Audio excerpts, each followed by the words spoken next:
Hello, everyone. Welcome to another episode of Many Firsts, the podcast where we explore the power of first-time experiences and share transformative and inspirational moments in our lives. I'm your host, Regula Fischer, and I'm super excited to be here today, live in the studio in Zurich with Anu Tähemaa. Anu, welcome. Hello, thank you for having me. It's a pleasure, and we're so lucky that you're here today. You're actually a corporate maestro, and you're also a professional public speaker. You are also, in addition to that, and there would be much more, I'm just scratching the surface here, you're also a team building expert and a public speaking coach. So you work with individuals and teams to help them connect even better with their audiences. You're also in a partnership. You live with your partner between Switzerland, Estonia, and Germany. You have 3 children, and you're a proud new grandmother. Oh, yes, you're very informed. I'm grandmother already 14 days. Wow. And how does that feel? Terrific.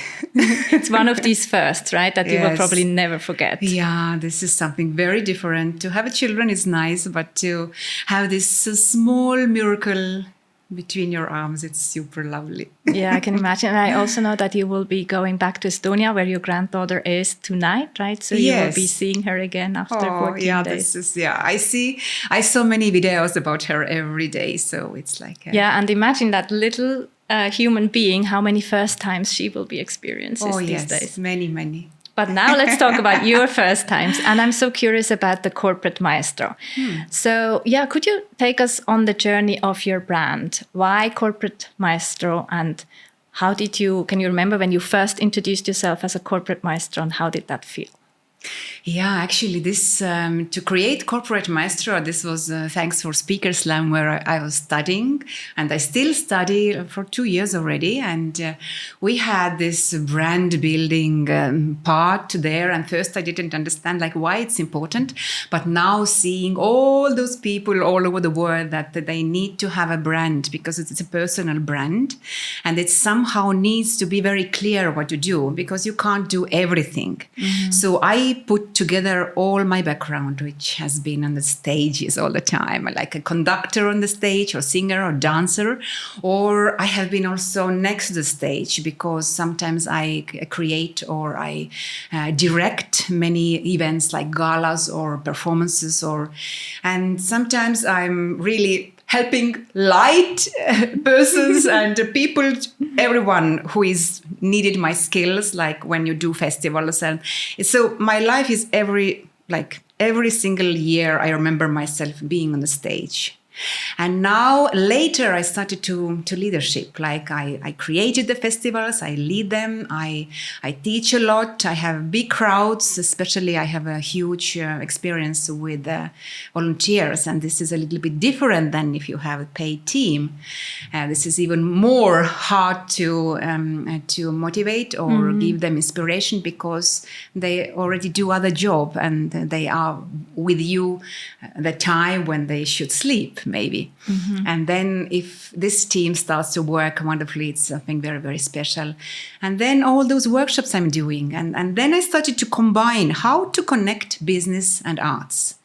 First of all, it seems like they are so far because business people, for me, I remember they are smart, they are focused, they know all those Excels and they know big things, they are important. Mm-hmm. But art people, they are floating all the time, doing everything. They are there and there, a little bit there, and it seems like they are in the little happy cloud all the time. But no, actually, to be in show business, it's a huge work. You have seen documentaries about people who do it. You practice every single detail. For example, yourself, you study speaking, you study acting. It's part of the job, and how we express ourselves. This is all. So many, devil is in details, they say. So how to connect business and help them with art to get relaxed, to get better in communication, to make the team building, how to have fun.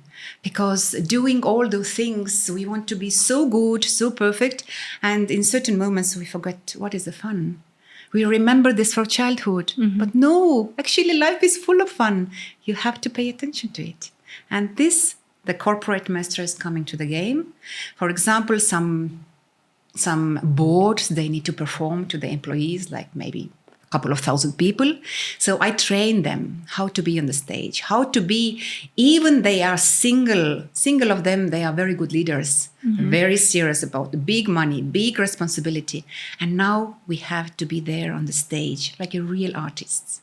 And also there is a long way to create this team. Because now I am saying what to do, not them, because I know my thing. And if they don't obey, and this is my kind of work to make them obey with pleasure and trust me, and they do great things. And I see every organization as an orchestra. This is also kind of thing that every single instrument needs to sound. Every single person is behind of the instrument. You can have a super expensive instruments to play, but if the conductor is not good, they're just instruments. At the same time, you can have very little and simple instruments, but if the conductor gives all this energy and all this fantasies and all these straight goals with a clear communication, this will be a beautiful symphony. These are so inspirational lessons. Yeah, I can see, because I was wondering, Corporate Maestro is a bit of, as you say, both worlds, the art world and the business world. But as you also pointed out, also the show business is a business, right? And I find it so beautiful what you're saying about being more in the flow also maybe when connecting with people.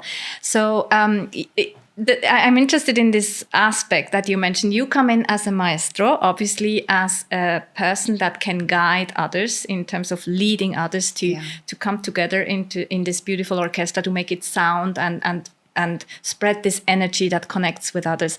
So you hinted at it. When you come into a group of leaders who are also leading in their fields, could you maybe share some anecdotes with us, one or two, how that works if a leader comes in from outside and there's a group, a room full of leaders? How do you get in and make sure that this journey of trust that you mentioned is easy for them to get on? As easy as possible. And is it always easy or maybe not? Oh, no.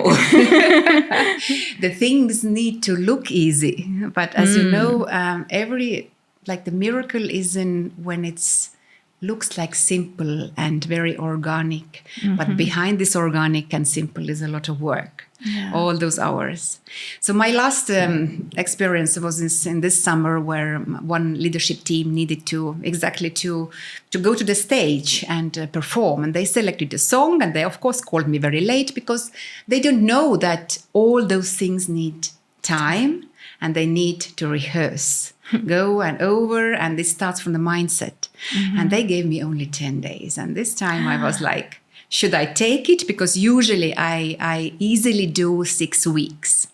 And now we had like a 10 days, and this made me so curious. That, is it possible? Is it possible? I didn't know any of those people. I didn't know what they can do. And this was tricky, because if I know those people, if I've seen what they do, then I create the piece, then I compose, then I put the pieces together, and I create something which I'm sure they can manage. And they need to have a fun. It's not like we train kind of robots and they are there just doing what I'm saying. And as I said, they are all leaders. And leaders means that they are busy. They are already stressed. They have many other things to do. And this event is somewhere there. Many days left. Why I should be in the rehearsal? What is this? So to get them there, to like connect them, this is all about the communication. And the communication is, then you see how they are stressed and how to help them. So then I take my very wide toolbox. First of them to let it go. Just be yourself. And you don't have to be so good in it. We start from the very simple things. And every time we grow, and I know where we need to be, and you just have to trust the process.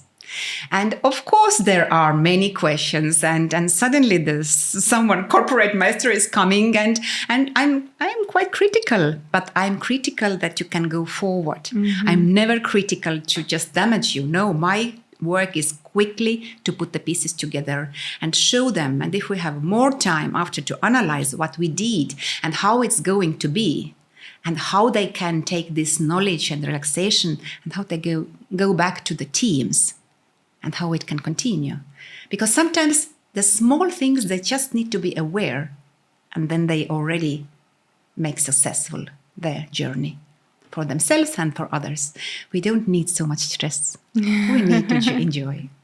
That's a very beautiful message. And just the way you speak right now, I guess also that has an influence on people to let them kind of relax or loosen up in terms of this beautiful, still powerful and concise language, but also empathetic, right? And understanding. Oh, this is funny too, because sometimes I just train them to go to the stage and they're going like this. And look, never no artists go like this. So back, forward, back. And so I go, what? How many times? Like a sports training. But this is physical. This is also mental. This is how we verbalize ourselves. And finally, even if you have a stomach pain, you need to be there on the stage as you are the most best form. Now, it must be very fulfilling, I would assume, if you then see the end result, right? And also for them, if once they understand what they have achieved, especially if it's in such a short amount of time. How is that for you? If you are more the person behind the scenes, is that equally fulfilling, or is it kind of easier or even more fulfilling for you if you are the one on stage yourself?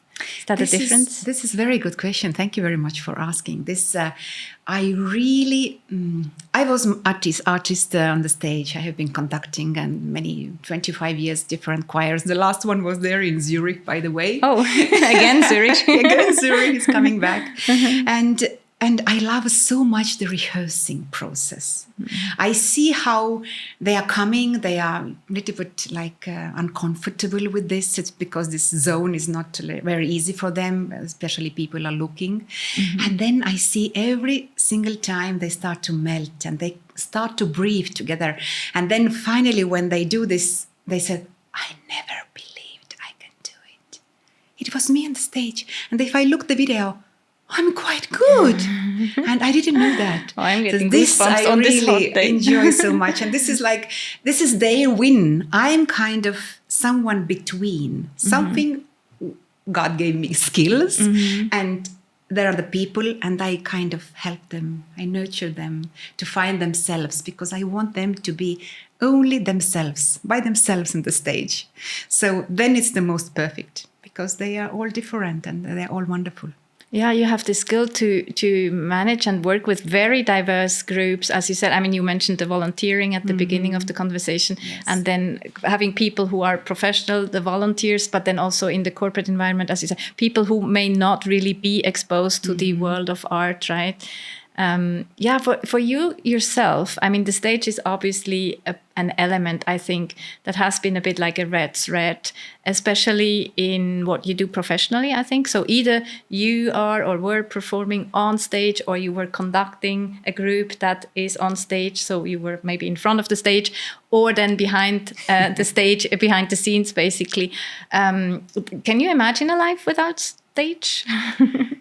I haven't thought about that. It can be different because stage is also online because they are there in the screen. You are talking with audience, and this you also need to train to look exactly the right place in certain time.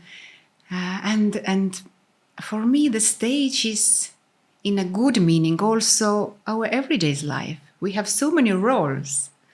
So many roles with different people. We never the same. We just need to discover and observe how we feel in these different roles and how we can improve. And here I'm coming back again to this communication part, which is so interesting for me. 2 years back, I thought I can speak. And then when I started the first courses there, I was like, oh no, I was just speaking a lot. But to get the point or make my point within, 1 minute or something, this I don't know. And how to turn the same story to talk to different audience. I didn't know that.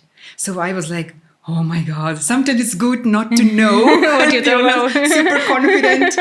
And then I started to see that also the other people, the facilitators in the workshops or when they do webinars. So this was my next step, kind of again in Zurich. It was like, I was locked down in Zurich, by the way. Oh. I live in the forest in Estonia, and I didn't want to be alone, so my partner was there. and we stayed there. And what to do? You suddenly don't have any job. You suddenly don't have any channel what I did before. So I thought, I just have to get a friend with a camera. And this was so scary because we see everything which is wrong and nothing what is good. And then I remember those first mornings, everyone was sleeping. I was hiding out, and then there was a river, and I tried to find a push and tried to do first videos. And this was so funny because when someone came, I was like, oh, so you are on the stage, yeah? You are there, even in the push, people went there, like, what is doing there? Is everything fine? And if I look now back at those videos, it's very good to see how you started. And it's always good to compare yourself only with yourself. Because you can't be the other person. They have different background. And if you want something, it's very, very, very important to know what do you want.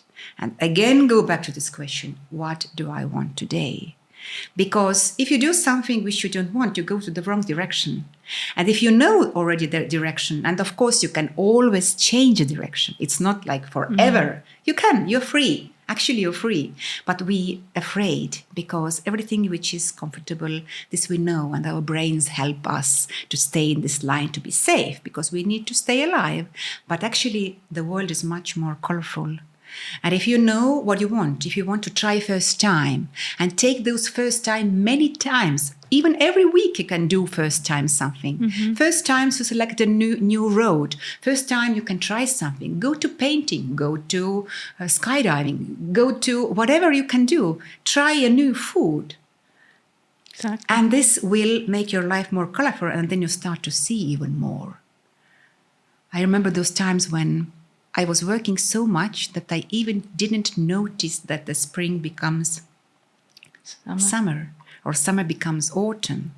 Wow. And when I first time went there to the forest one springtime, and I saw, wow, leaves. It must be spring. And the next day I went for a walk, I saw leaves are bigger. And then suddenly my world opened to start to see the little details. Not only this big and loud, what they offer us everywhere. No, take the back road and start to see and start to observe. This is so interesting. So you don't need a TV. It's very inspirational. And it makes me think again of the corporate world, where we started a while ago. So that's, I think, often the piece that's missing if we are in a routine, right? And again, the corporate world is often full of regulations and rules, and that can be comforting and giving us security. But then we need that other thing. If there's too little of that, something is missing. And so you have this curiosity. That's very... But routine is also the good thing. Yeah. Especially when you need to come back from something. I got a very hardcore COVID, again in Zurich. So after that, I went home and I lost my skills. I lost my brains, like memory. I didn't know how to clean dishwasher. I didn't know what suddenly me, who I had like 5 different workplaces and things and projects to go, I was standing there and I couldn't finalize. So they taught me again in this therapy that this is a side effect of the COVID, that you can lose many things. And then I started to write down and create my routine. I started to write the little notes, spoons, plates. Wow. And you don't finish before you are at the end of the list. And this is you start again from the scratch to create your habits. And habits you need everywhere, even at home. If suddenly your world is so small, like only home. And of course it was like, I get already miserable about that. Because you know what you have done before. And now suddenly you need to be happy. You are able to boil an egg. So this is, and in here the routine is very important, and especially the good routine. Yeah, you create something which is a good routine. To look only Netflix, which is also with a huge and nice program, and eat the potato chips, it's not a very good routine. No, not long sleep. time, no. Yeah, you can do it. Yes, you can. But there are other things what you also can do. Listen to audiobooks if you can't read, if you're too tired. Or do some, I don't know, relaxation at the evening. Or talk with the family. Yeah, good idea. Yes. Wow, so you came back from that because COVID was not too long ago. I mean, No. yeah, so you were able, by creating habits for yourself, to bring yourself back to... bring the skills basically back to yourself. Yeah, but you can do a lot of alone. But this time was first time when I really understood that I need other people. And I have to have the courage to ask help. Wow. We are kind of taught to be very independent. You can manage, don't cry, go forward. It's okay. No, actually you can be sometimes weak. And people with pleasure help you. First time I realized I was very, very independent and I managed everything. And then I saw I kind of reconnect my family again because they feel more that I need them. Or I reconnect my old friends who I didn't have time before. So every bad thing is also a good thing. Yeah. But of course it was not easy. But again, if some chapter will end, the new will start. And I think I started to live kind of new quality in my life. I'm so happy to hear that. Thank you. And we have come across Zurich now several times, and probably with a few challenges also that Zurich brought to your life, right? Or what you experienced in Zurich, the scary movie or video recordings in the early mornings, or then the lockdown, COVID itself. But I think there's also good sides or some good things that happened in Zurich, right? Is Absolutely. there anything Come on, lockdown in Zurich is not the worst. Yeah, that's also true. That's also you could true. be somewhere, I don't know which place. So we started a video series like out of the comfort zone because I never leave the board. So yes, I know already where you want me to ride. We probably need to be transparent. And I think you already looked a bit, we have an audience here today. There's a very special person, right, in your life. Yes. Chong is with here. I guess we cannot move the camera to him. It's a secret Chong. Your partner and supporter and such a good friend. And I think you met in Zurich as well. Yeah, this guy came to meet me in the Zurich railway station. So that's a lot of things happen in Zurich at the railway station. Yes, and he promised to show me the city, and he is still showing me city after 5 years. A long it's tour. A huge city. Yes, indeed. Yeah, I think love is basic. Love is something which is like a core energy for everything. You do what you love, and you spend time with people you love, and you share the things you love. And then it's like for example, food. This lockdown time, me and Isabel and Daniel and Chiongu, we cooked so much, and we discovered those first time foods what we can do all together, enjoy. So this was perfect for that. So no, Zurich in my head is really there are things which happened, but they turned all to be positive at the end. So you need just to be very patient to see the other side. Yeah, sometimes we understand only afterwards, right? What these moments really meant. I'm very glad that you're here.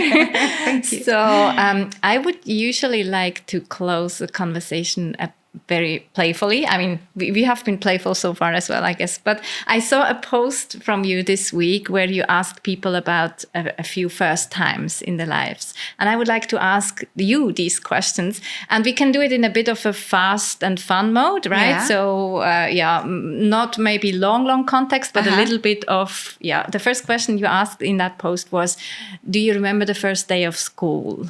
Would you remember how it felt? Yes, it was very exciting, but I actually didn't want to go to school at all. Oh. It was kind of must be. I wanted to get married because all married people, they don't go to school. I wanted to save my time. So I remember, I needed to be there among the others.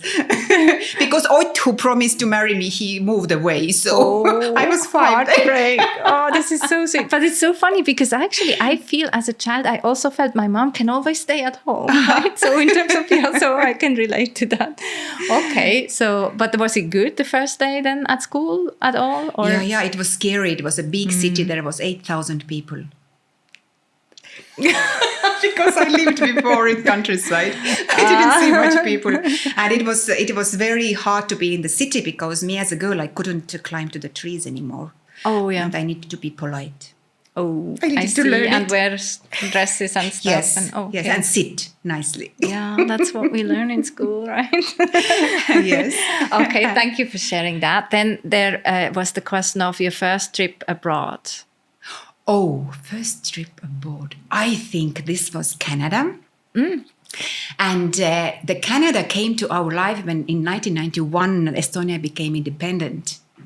Then my mother got a phone call from brother who said that I'm coming to visit you today, so make the coffee ready. And she went to the shop and she bought the coffee package, just this one, 500 grams or what it is. And when the brother came, she opened this and kind of paper in it. Come on, paper. What they put this trash in it? It's like new times are very weird after the Soviet time. And they had a coffee time and they were talking. And in the evening, she found, what was this paper? And she went to the kitchen and then she opened this and you won a trip wherever you want in the world during this period. Oh my. Unbelievable. And this is how we got to Canada. Wow. I've never heard such a story. So that's things amazing. happened like in fairy tales. Okay. And how was it there then when you heard it for the first time? Very, very strange and very different. And the first, I remember there was, in Russian time, when you wanted to buy something, you need to stand in one line where you say what you want to buy. Yeah. The second line, you go and pay. And you will get the paper. And then you go to the third line and then you give the paper and you will get the product if they have. If they don't, you go to the fourth line and you will get your money back. Wow. So we went to this huge supermarket, which we saw first time. And first we said, wow, so many products. And then we went to the cashier straight away. And our friends were very surprised. Don't you want to buy anything? Yes, we do. But why do you go to cashier? And we were like, really, we can touch with our own hands and we can take, this was so new for us. And I know that Canada has played a role in your life also recently, right, with Speaker Slam where you're at, and you were one of the only, I think, European person that made it to the Speaker Slam final. You as a speaker also, you know how hard it is to speak in English. Yeah. And especially to win the competition. Yeah. And go there with a final competition with all those English speakers. So I was really freaked out. And I still can't believe it happened.